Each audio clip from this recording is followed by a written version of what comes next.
우리 계속해서 주일날 이 오전 예배를 통해서 성경에 나오는 위인들이 하나님을 처음 만났던 그 첫 만남에 관한 부분을 묵상하고 있습니다. 오늘은 이 야베스라는 한 사람이 하나님을 처음 만났던 장면, 성경에 기록된 첫 만남의 장면을 보려고 하는데, 이 말씀은 역대서에 포함되어져 있습니다. 그런데 이 야베스의 이름이 언급된 것은 여기 처음이고 마지막입니다. 그런데 이 야베스의 이름을 언급할 때 이 역대서의 상 1장과 10장 사이는 이스라엘 민족의 족보를 다루는 것입니다. 쉽게 말하면 누가 누구를 낳았고 해서 그 어떤 계보로 이 자녀들이 태어났는가를 쭉 소개하고 있는 것입니다. 그렇기 때문에 거기서는 중요한 게 뭐냐면 누가 누구를 낳았느냐, 형제가 누구냐만 간략하게 그 이름을 소개하고 지나가는 부분인데, 이상하게 하나님께서는 이 야베스를 부르실 때는 잠시 그 자리에서 펜을 멈추시고는 그에 대해서 소개하고 있다는 거예요. 바로 그 위에 아까 읽은 4장 8절에서는 어떻습니까? 그 야베스의 그 가문들에 관한 이 계보를 쭉 얘기하다가 갑자기 야베스의 이름을 부르시더니 하나님께서 마치 직접 하나님께서 이 성경의 족보를 기록하신다면은 누가 누구를 낳고 내 자손들, 내 이 자녀가 될 사람, 내가 택한 자들은 누구인가를 이름을 쭉 기록하다가 야베스라는 이름을 딱 쓰시더니 갑자기 펜을 멈추신 것 같다는 거예요. 그리고 한참 야베스를 상상하시다가 그에 대해서 뭐라고 말하냐면 그는 형제보다 귀중한 자라. 그의 어머니가 이름하여 이르되 야베스라 하였으니 이는 내가 수고로이 낳았다 함이었더라. 그때 야베스가 이스라엘 하나님께 아뢰어 이르되 주께서 내게 복을 주시려거든 나의 지역을 넓히시고 주의 손으로 나를 도우사 나로 환난을 벗어나게 하사 내게 근심이 없게 하옵소서 하였더니 하나님이 그가 구하는 것을 허락하셨더라. 이 말을 하나님의 관점에서 본다면 이렇게 되겠죠. 야베스는 그 형제들보다 내게 귀중한 자였다. 그는 비록 어머니로부터 야베스, 슬픔, 고통이라는 이름을 가지고 태어났지만 그가 내게 와서 기도할 때, 눈물로 기도하면서 내게 복을 달라고 기도할 때, 나의 지경을 넓혀달라고 기도할 때, 나의 환난에서 벗어나서 근심이 없게 하려고 기도할 때 나는 그가 구하는 것을 허락하였다. 얼마나 감동스러운 일입니까? 그 전에 다른 하나님의 백성들의 이름은 그냥 거명만 했어요. 누가 누구를 낳았고 누구의 아버지고. 근데 하나님께서는 그 야베스의 이름을 부르실 때는 그냥 부르지 못하셨다는 거예요. 먹먹하게 그 이름을 보시면서 그는 존귀한 자다. 비록 그의 탄생은 불행했지만 그는 존귀한 자가 됐고 그가 내게 간절히 구했을 때 나는 그가 원하는 것을 다 허락하였다. 그럼 끝이에요. 그 다음에 야베스의 이야기는 이 성경에 기록되지 않습니다.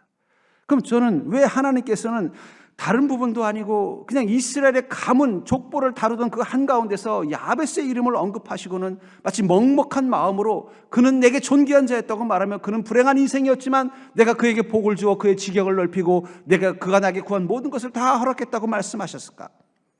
그것은 그의 이름 속에서 하나님을 먹먹게 한 이유를 봅니다. 야베스라는 이름은 뭐예요? 그것은 슬픔과 고통을 뜻하는 거예요. 야베스가 태어났을 때 그의 어머니는 그의 이름을 야베스라고 지었습니다. 그리고 그것은 내가 수고로이 낳았기 때문이다. 이 수고로이 낳았다라는 말이 오제브라는 단어를 쓰는데 이게 바로 야베스의 말의 근원입니다. 그리고 이 수고로이라는 말은 슬픔과 고통이라는 말이죠. 우리도 우리 인생에 야베스를 경험할 수 있어요. 태생이 야베스일 수도 있고 지금 내 한 처지가 야베스일 때가 있다는 거예요. 슬픔 가운데, 고통 가운데, 낙심 가운데, 절망 가운데 있을 때 그때 하나님은 우리의 이름을 부르실 때 야베스 이름을 부르시듯이 먹먹하게 부르시면서 우리를 향해서 내가 너를 알고 있다라고 말씀하신다는 거예요. 그렇다면 그 야베스와 같은 인생, 야베스와 같은 상황을 경험하고 있는 우리 가운데 함께 하시는 하나님은 어떤 모습일까요? 전 그것을 통해서 여러분들이 주님 내 처지가 야베스 같습니다라고 고백하는 그 순간 야베스를 만나신 그 하나님, 너는 내게 존귀한 자라고 말씀하시던 그 하나님을 경험하는 귀하고 복된 자가 되기를 주의 이름으로 간절히 축원합니다. 그렇다면 우리 슬픔, 그 야베스 가운데서 우리와 함께 하시는 하나님은 어떤 하나님인 것을 우리는 깨달을 수 있을까요? 먼저 우리가 알 수 있는 것은 우리가 슬픔 가운데 있지만 그 슬픔은 존귀한 슬픔과 초라한 슬픔으로 나눌 수 있다는 것입니다. 우리는 슬픔을 경험할 수 있지만 그 슬픔이 존귀한 슬픔이 될 수도 있고 초라한 슬픔이 될 수도 있다는 사실을 여러분들은 기억하시기 바랍니다. 본문 9절을 다시 보시면 야베스는 그의 형제보다 귀중한 자라 그의 어머니가 이름하여 이르되 야베스라 하였으니 이는 내가 수고로이 낳았다 함이었더라. 이 야베스를 하나님은 누구라고 말하고 있어요? 형제보다 귀중한 자라고 말하고 있다는 거예요. 근데 그의 이름은 그의 어머니가 지어줬는데 그 이름을 야베스라고 했다는 것입니다. 그리고 그 야베스의 이름은요, 수고로이 낳았기 때문에 야베스라는 것입니다. 여기 이 귀중한 자라는 말에 이 귀중이라는 말이 히브리어로 카바드라는 단어를 쓰는데 이 말은 명예롭다, 영광스럽다는 뜻이에요. 하나님께서는 이 야베스를 기억할 때 그는 카바드, 명예로운 자, 영광스러운 자라고 말하고 있지만 정작 그의 이름은 무엇입니까? 야베스, 슬픔과 고통이라는 거예요. 이상하죠? 그는 슬픔과 고통이라는 이름을 가지고 있는데 하나님의 눈에 그는 야베스가 아니라 카바드, 바로 명예로운 자, 영광스러운 자라는 것입니다. 그렇다면 어떻게 그는 하나님께 이 존귀한 자가 됐을까? 저는 그가 다른 형제들보다 존귀한 인생을 살았던 비결은 바로 그의 이름 가운데 있다고 생각해요. 그 야베스, 그 슬픔, 자신의 그 슬픈 운명, 고통의 운명을 다루던 그 자세가 하나님으로부터 그가 카바드, 명예로운 자, 영광스러운 자라는 칭찬을 받을 수 있는 비결이 됐다는 거예요. 다시 말해서 야베스는 자기의 슬픔, 자기의 운명 같은 그 슬픔을 하나님이 존귀하게 여길 수 있도록 만들어주는 비법으로 사용했다는 것입니다. 우리가 슬픔을 갖게 되는 이유는 무엇입니까? 어떤 실망을 하거나 혹은 후회를 하거나 혹은 나를 초라하게 만드는 상황 혹은 사람을 경험할 때 그렇죠. 내가 열심을 다해서 일을 했는데 승진은 하지 못하고 오히려 구조조정을 당한다든지, 내가 사업을 열심을 다해 했는데 잘 되기는커녕 더 빚더미에 쌓인다든지, 내가 믿었던 사람에게 배신을 당한다든지, 내가 헌신을 다하고 최선을 다했던 우리 가족들이 오히려 나에게 와서는 뭐라 그러는 거야, 나한테 해준 게 뭐가 있냐고 원망할 때 우리는 슬픔과 고통을 경험하게 돼 있다는 거예요. 그때 대부분 그 슬픔 가운데 있는 사람들은 그 슬픔을 어떻게 다룹니까? 원망하거나 분노하거나 자포자기하죠. 나를 이렇게 만든 세상을 원망하거나 나를 이렇게 힘들게 만든 사람을 향해서 분노하거나 혹은 자기 인생에 대해서 그냥 자포자기할 때가 많다는 거예요. 대부분의 사람들이 자기에게 처한 그 슬픔의 상황, 고통의 상황을 원망, 분노, 자포자기로 만들면서 나는 실패자로 살게 내 운명이라고 생각한다는 거예요. 야베스처럼. 그건 초라한 슬픔이에요. 자기 인생 가운데 있는 그 슬플 수밖에 없는 상황 가운데서 그것을 원망과 분노와 자포자기로 사용할 때 그것은 초라한 슬픔이 될 수밖에 없는 것입니다. 그러나 그리스도인들은요, 존귀한 슬픔을 가질 수 있는 자라는 것입니다. 이사야서 61장 3절에 보면은 무릇 시온에서 슬퍼하는 자에게 화관을 주어 그 죄를 대신하며 기쁨의 기름으로 그 슬픔을 대신하며 찬송의 옷으로 그 근심을 대신하고 그들이 의의 나무 곧 여호와께서 심으신 그 영광을 나타낼 자라 일컬음을 받게 하려 하심이라. 여러분, 주님께서 택하신 자, 하나님이 택하신 인생은 그 시온에서, 이 시온이라는 것은 하나님을 만나는 곳, 하나님이 함께 계시는 곳, 하나님을 만날 수 있는 자들만이 머물 수 있는 곳을 말하는 것입니다. 그것은 바로 믿음의 자리요, 교회를 상징하는 것입니다. 그 속에서 슬퍼하는 자에게 무엇을 준다고요? 화관. 화관이라는 건 꽃으로 만든 관을 말하는 것입니다. 저 하와이 같은 곳에 여행을 가면은 그 여행 비행기에서 내리거나 배에서 내리면은 그 원주민들이 꽃을 이렇게 해준대요. 저도 안 가봐서 모르겠습니다만. 그러면서 막 환영한다는 거예요. 뭐 알로하 알로하 하면서 환영한다는 거예요. 그건 기쁨의 자리예요. 축제의 자리를 뜻하는 것입니다. 슬플 수밖에 없는 운명을 가진 자에게, 그가 시온의 자리에 오면은 하나님을 만날 수 있는 자리, 믿음의 자리, 주님과 함께 할 수 있는 자리에 머물면 어떻게 된다는 것입니까? 그의 슬픔 위에 기쁨의 화관이 씌워진다는 거예요. 기쁨의 기름으로 그 슬픔을 대신하며 그 마음 가운데 슬픔이 가득한 자에게 성령의 기름을 부어주시는데, 그 성령의 기름이 부어지면 그 순간 마음의 슬픔은 사라지고 무엇이 생긴다는 것입니까? 영혼의 기쁨이 가득하다는 거예요. 우리가 주님을 만나는 시온의 자리, 주님과 함께하는 믿음의 자리에 서는 순간, 비록 우리 인생이 야베스처럼 슬픈 자였을지라도 그 순간 하나님께서 내 머리에 기쁨의 화관, 축복의 화관, 위로의 화관을 씌워주며 내 영혼 가운데는 성령의 기름이 부어짐을 통해서 내 마음에 기쁨이 가득하다는 거예요.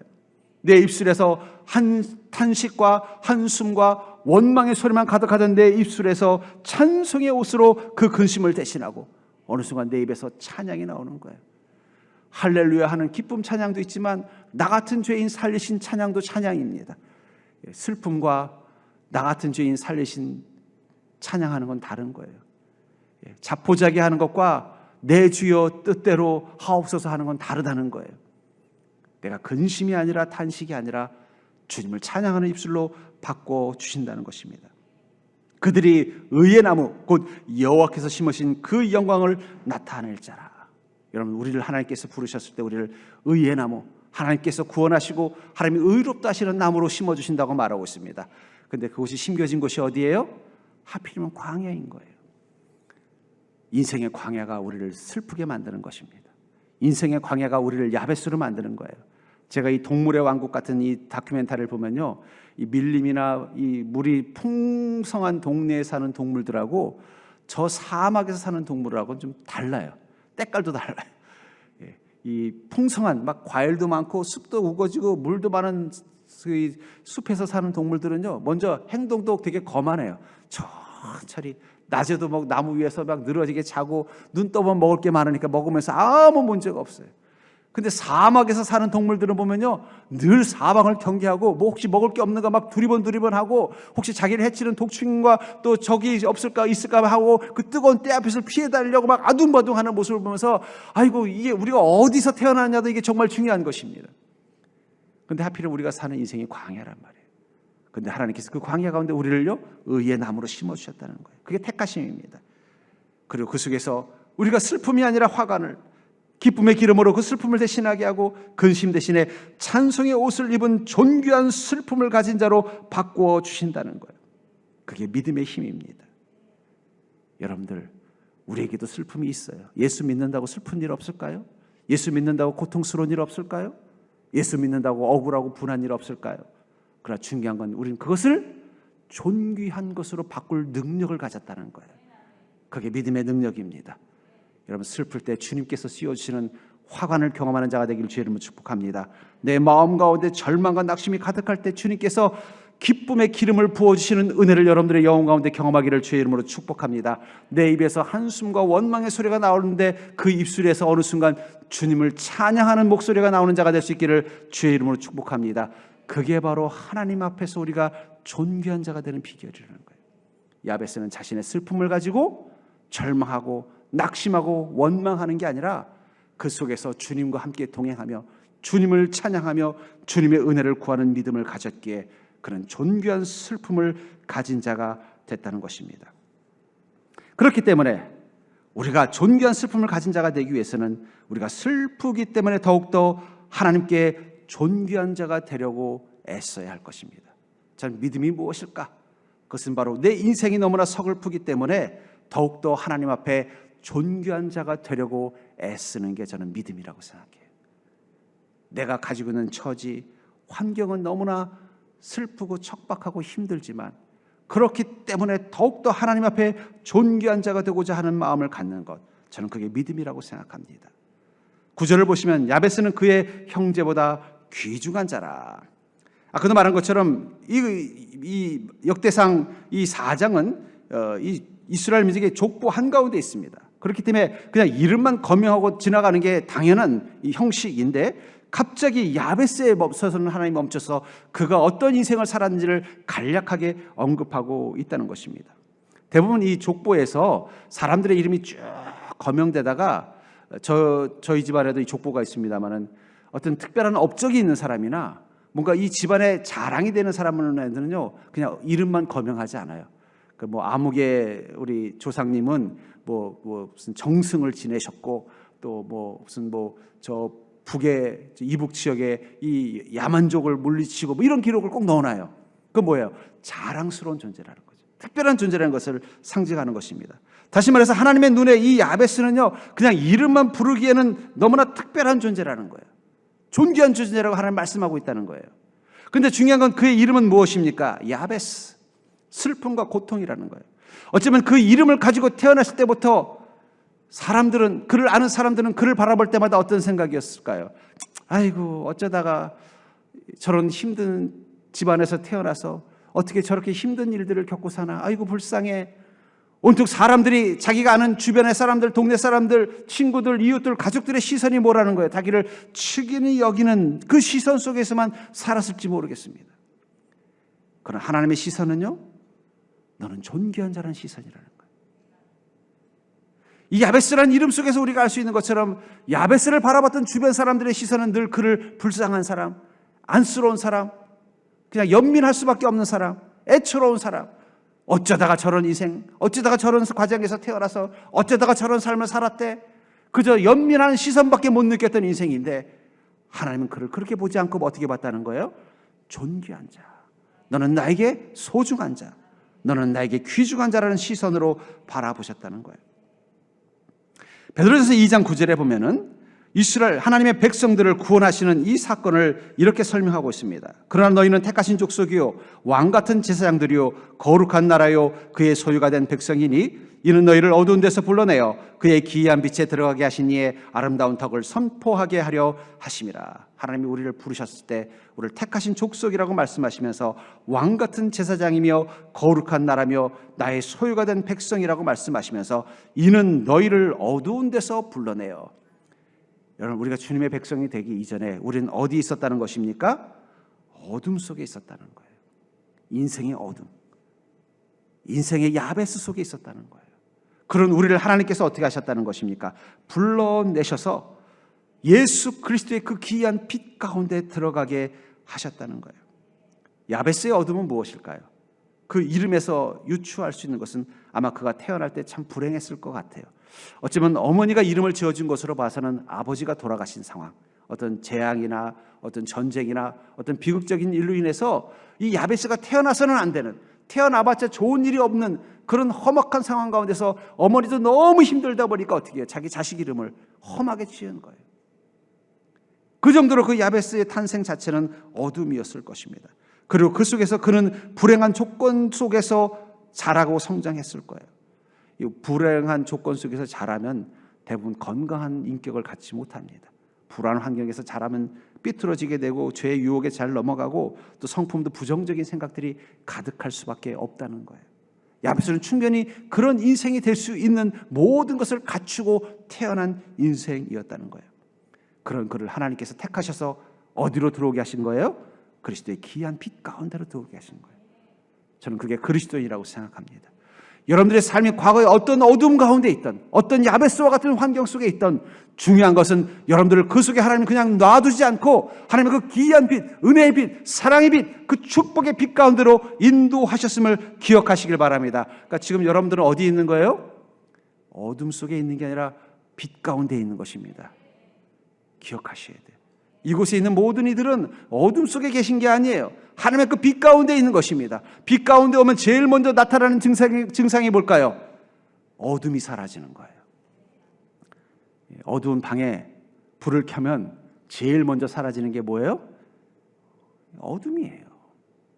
마음의 어둠이, 인생의 어둠이 사라지는 것입니다. 이 야베스라는 이름을 가진 그 어둠 속에 거할 수밖에 없는 환경을 가진 이 야베스는 하나님을 만나고 순간 그 순간 그는 하나님의 그 빛 가운데 있게 된 것입니다. 그리고 그 빛이 들어간 순간 그는 그 마음 가운데 사랑과 소망과 믿음이 충만한 자, 다시 말해 하나님이 그를 존귀한 자로 만들어줬다는 거예요. 불쌍한 자가 아니라 존귀한 자예요. 우리 옆 사람 보고 인사해 볼까요? 처음에는 불쌍한 사람인 줄 알았더니 고귀한 사람이시네요. 여러분 기억하시기 바랍니다. 우리가 원래부터 고귀한 자라서 고귀한 게 아니라 우리는 원래 어둠 속에 거한 자, 야베스 같은 인생이었는데 하나님께서는 우리를 어떻게 하셨다는 거예요? 그 존귀한 빛 가운데로 우리를 불러주셨기 때문에 그때부터 하나님은 우리를 고귀한 자라고 부르신다는 거예요. 그러니까 이름만 거명하고 지나가실 수 없는 존재가 됐다는 거예요. 전 여러분들의 이름이 분명히 저 천국에도 기록될 거라고 믿습니다. 그때 하나님께서 여러분들의 이름을 그냥 천국의 생명책에 그냥 이름만 쓰는 게 아니라 이름을 써놓고 잠시 멈추면서 내가 사랑했던 서정교회 아무개 성도는 내게 존귀한 자였다라는 그 놀라운 고백을 듣는 믿음이 되기를 주의 이름으로 축복합니다. 어둠은 분명히 우리 인생 가운데 절망의 조건이지만 그러나 그 절망의 조건들 속에서 우리는 하나님 앞에 존귀한 자가 되기 위해서 주님의 그 빛 가운데 거한 것입니다. 그렇기 때문에 예수님을 만난 인생들의 공통점이 있어요. 제가 성경 속에서 보면 그들도 한때는 어둠, 그 야베스 가운데 거한 자였다는 거예요. 그러나 그들은 그 어둠과 야베스를 낭비하지 않았다는 거예요. 그 어둠과 그 야베스와 같은 고통, 슬픔을 낭비하지 않고 자신의 믿음의 자원으로 사용했다는 것입니다. 절망을 자원으로 사용하고, 슬픔을 자원으로 사용하고, 억울함을 자원으로 사용하고, 버림받음을 자원으로 사용하고, 자신의 죄된 삶을 자원으로 삼았다는 거예요. 바울을 보십시오. 바울은 교회와 예수님을 핍박하던 자였어요. 그 어둠 가운데 있던 그를 다메섹 도상에서 하나님이 빛으로 불러주신 그 순간부터 그는요, 다른 사람들을 핍박하던 자신의 그 죄와 악에 대한 빚을 갚겠다는 마음을 가지고 어떻게 해요? 복음을 전하는 자로 변화된 것입니다. 여러분들, 성경에 나오는 많은 위인들은요, 자신의 그 어둠 속에 있었던 그 시간들, 그 슬픔과 고통을 낭비하지 않습니다. 그것들을 더욱더 주님을 온전히 믿는 믿음의 자원으로 썼다는 거예요. 여러분들이 더욱더 주님 앞에 존귀한 자가 되기를 갈망하는 이유는 무엇 때문입니까? 그건 여러분들이 한때 어둠에 있었기 때문이에요. 여러분들이 어릴 때부터 뭐 행복한 사람이었으면 예수 믿기 쉽지 않아요. 어둠이 있었기 때문에 주님을 만나고 싶어서 이곳에 온 것입니다. 아니, 어쩌면 여러분들이 이곳에 모일 수 있었던 것은 여러분들 그 인생 한가운데 서 있는 여러분들의 모습이 하나님 눈에 야베스처럼 보였기 때문에 그들을 그곳에 놔둘 수 없어서 여러분들을 주님의 품으로 모으신 것입니다. 그리고는 하나님께서 여러분들을 존귀한 자로 만들어 주시겠다고 약속하고 있는 것입니다. 그러므로 사랑하는 성도님들, 주님, 제 안에 아직도 야베스가 남아 있습니다. 슬픔이 있고 고통이 있고 어둠이 있고 낙심이 있고, 이제 그것들을 주님께 가지고 나오게 하여 주시옵소서. 그것 때문이라도 더욱더 주님을 믿는 믿음을 회복하게 하여 주시옵소서. 오히려 그것이 더욱더 주님 앞에 존귀함이라는 소리를 듣는 기쁨이 되게 하여 주시옵소서. 전 여러분들이 이 야베스의 복을 누리는 자가 될 수 있기를 주의 이름으로 간절히 축원합니다.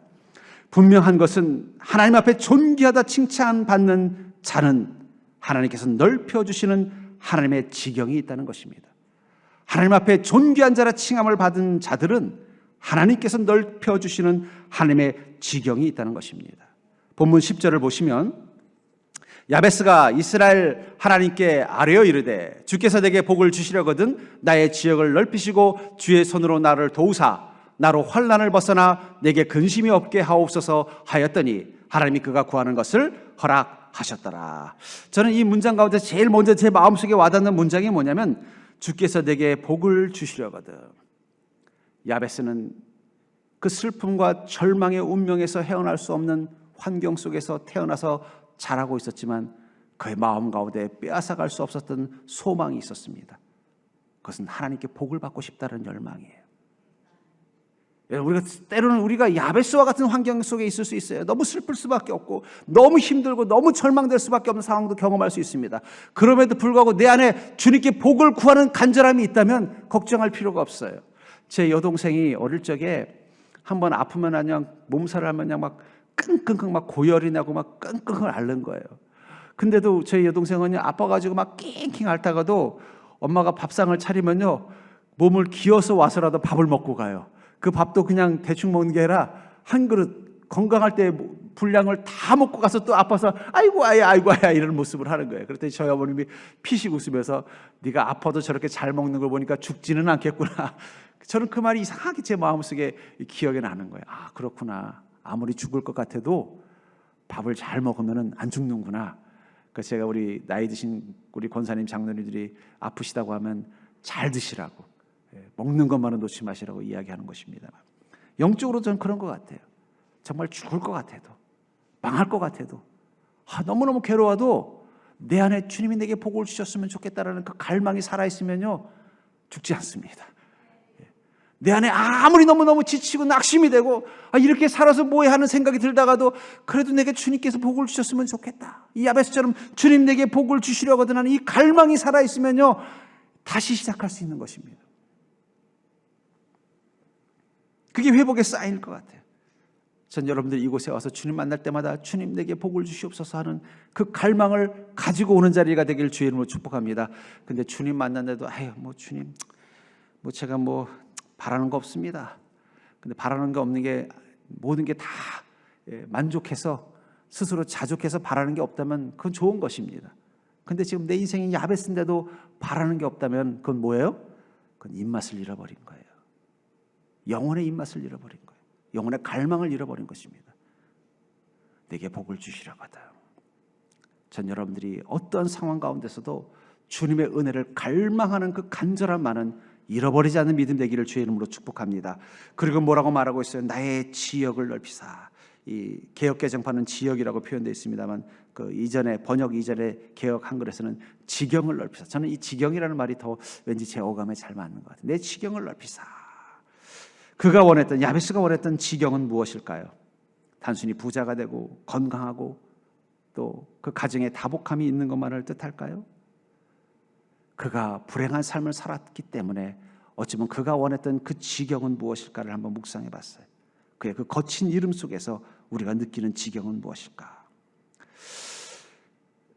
최근에 한 TV에서 그 남해에서 조그맣게 빵집을 하는 그 김쌍식이라는 이름을 가진 분에 관한 인터뷰를 본 적이 있어요. 그분은 이 남해 이 조그만 빵집을 마치 그 동네 골목 슈퍼 같은 그런 구멍가게 같은 빵집을 운영하시는 분이에요. 근데 그분은 18년 동안 1년에 한 2천만 원 가까이 해당되는 빵을 가난한 사람들 또 복지단체에 기증을 하셨대요. 그것도 18년 동안이나. 그리고는 작년부터는 이 코로나 때부터 아이들을 위해서 아침마다 빵을 그 가게 앞에, 그 다음 페이지를 한번 넘겨주시겠어요? 이 조그만 가게예요.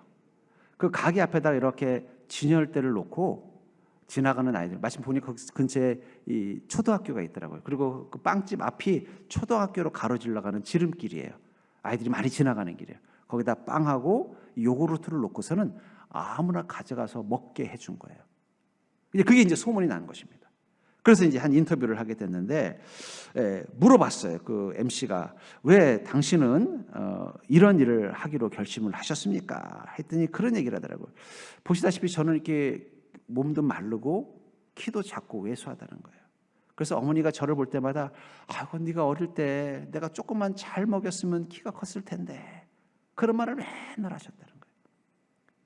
그러니까 자기도 늘 그게 컴플렉스였던 거예요. 왜소하고 키도 작은 게 늘 컴플렉스였던 거예요. 자기 인생의 야베스인 거죠. 그게 늘 컴플렉스를 가지고 있었는데 가만히 보니까 아이들이 아침에 이게 경제적인 사정 때문이기도 하고 바쁘기도 해서 아침을 안 먹고 학교를 가는 애들이 많더라는 거예요. 아, 쟤네들도 나처럼 키가 안 크면 어떡하나. 나처럼 왜소해지면 어떡하나 걱정이 되더라는 거예요. 그래서 그때부터 자기가 아침에 갓 만든 빵을 앞에다가 내놓고 거기다 요구르트까지 갖다 놓고서 지나간 아이들이 공짜로 먹을 수 있도록 다 나눠줬다는 거예요. 그러니까 그렇게 한 이유가 뭐라는 거예요? 자신의 야베스를 본 것입니다. 내가 이렇게 왜소한 건 어릴 적에 제대로 영양 공급을 못 받아서 그런 건데 너무 극심한 가난한 속에서 살다 보니까 적어도 내 앞에 이 골목 앞을 지나가는 누군지도 모르는 이 아이들만은 나와 같은 야베스가 되지 않게 하기 위해서 내가 그들을 위해서 할 수 있는 일이 무엇일까? 빵집을 하니까 빵을 준 거예요. 그러면서 그 얘기를 하다고 자기가 최근에 가장 힘들었던 일은 뭐냐면 코로나 때문에 손님이 줄고 매상이 줄은 상태에서 빵이야 어차피 내가 밀가루 사다가 반죽해서 해주면 되는데 요구르트 살 돈이 없다라는 거예요. 그래서 요구르트를 못 준 게 너무 마음이 아팠다. 근데 그 말을 듣는 순간 제 마음 가운데 감동이 왔어요. 야베스가 원했던 지경을 넓히는 건 무엇일까요? 야베스가 하나님께 내게 복을 주시려거든 내게 지경을 넓혀주소서 했을 때 하나님이 이렇게 물으셨을 것 같아요. 네가 원하는 지경이 무엇이니? 네가 넓힌 그 지경 가운데 어떤 사람이 살기를 원하니? 네가 가지고 있는 그 넓은 땅, 내가 허락한 그 넓은 땅엔 어떤 인생들이 살기를 원하니? 그때 야베스는 이렇게 말했을 거예요. 주님, 저와 같은 자가 없게 해주시옵소서. 아니, 저와 같은 사람들이 그 지경 안에 들어오면은 더 이상 야베스가 아니라 카바드가 되게 하여 주시옵소서. 존귀한 자, 행복한 자, 복된 자가 되게 하시옵소서. 그 지경을 내게 허락하여 주시옵소서. 저는 이 김상식 씨가 바로 그런 마음을 가지고 이 빵집을 한 게 아닌가 하는 생각이 듭니다. 상처 많은 인생에게 하나님이 허락하신 넓은 땅, 그 지경은 바로 상처받은 자들이 위로받는 땅입니다. 하나님께서 여러분들이 하나님께 주님 내게 복을 주시려거든 나의 지경을 넓혀 주소서라고 고백하는 순간 하나님이 여러분들에게 허락하시는 그 지경은 여러분들이 가지고 있었던 그 야베스가 없는 곳, 아니 그 야베스를 가진 사람들이 들어오면은 그것은 여러분들처럼 하나님의 그 귀한 빛을 경험해서 평안이 있고 기쁨이 있고 감사가 있는 행복 베이커리와 같은 그런 곳, 하나님 그런 곳을 여러분들에게 허락하신다는 것입니다. 그래서 요한계시록 21장 4절에 보면은 예수께서 다시 이 땅 가운데 오셨을 때 하나님이 택한 자들이 어떤 삶을 살 것인가를 이렇게 말하고 있습니다. 모든 눈물을 그 눈에서 닦아 주시니 다시는 사망이 없고 애통하는 것이나 곡하는 것이나 아픈 것이 다시 있지 아니하리니 처음 것들이 다 지나갔음이러라. 주님께서 그 야베스와 같은 모든 인생들을 부르셔서 그 눈에서 눈물을 닦아 주신다는 거예요. 사망의 고통, 슬픔, 절망이 없다는 것입니다. 그게 바로 하나님께서 우리에게 주실 새 땅 그 지경, 바로 여러분들에게 주실 행복 베이커리라는 거예요. 이 김상식 씨가 원했던 지경은 으리으리한 2층, 3층, 4층까지 빵집이 있고 카페가 있는 그런 넓은 빵집에 그 건물 주인이 되는 게 아니라 자신과 같은 야베스와 같은 인생을 가진 어린 아이들이 자기처럼 야베스가 아니라 가바드와 같은 인생이 될 수 있도록 자신이 주는 그 빵을 먹고 조금 더 행복해지는 곳을 만드는 것, 그 행복 베이커리를 자신이 원했다는 것입니다. 하나님 여러분들에게도 여러분들의 인생의 행복 베이커리를 주실 겁니다. 오늘 집에 가서 여러분들 행복 베이커리 간판 하나를 여러분들의 방에 딱 붙여놓으시고 하나님이 내게 주는 그 지경은 무엇일까? 나는 어떤 빵집을 열어야 될까? 그 속에 오는 사람들에게는 내가 어떤 존재가 돼야 될까? 내가 그들에게 주는 내게는 없는 내가 가지고 있었던 그 야베스의 눈물을 닦아줄 수 있는 그 카바드는 무엇일까를 고민하는 자가 될 수 있기를 주의 이름으로 축복합니다. 분명한 것은 하나님께서는요 주님 앞에 자신의 그 야베스를 가지고 와서 나를 카바드 되게 해주시옵소서 간절히 구해서 하나님께서 그를 존귀하게 만들어준 자에게 허락하시는 지경이 있다는 것입니다. 10절에 보니까 하나님이 그가 구하는 것을 허락하셨더라. 전 여러분들이 구한 것을 하나님의 허락을 받는 인생이 되기를 주의 이름으로 축복합니다. 그러려면 여러분들에게 중요한 것은 나의 야베스가 무엇인지를 먼저 보셔야 돼요. 내 인생을 슬프게 만들고 고통스럽게 만드는 나의 야베스가 무엇인지를 아셔야 된다는 것입니다. 그리고 그것을 초라한 야베스가 아니라 존귀한 야베스로 바꾸셔야 돼요. 그리고 이제 그 야베스 때문에 더욱더 하나님 앞에 존귀한 자가 되기를 위하여 믿음의 자리에 서십니다. 그리고 주님 앞에 그 은혜를 구할 때 하나님 여러분들에게 주님이 약속하신 놀라운 지경을 허락하실 줄 믿습니다. 그게 바로 행복 베이커리예요. 여러분들의 가정이 행복 베이커리가 되고 여러분들의 그 일터가 행복 베이커리가 되고 여러분들의 인생이 행복 베이커리가 될 것입니다.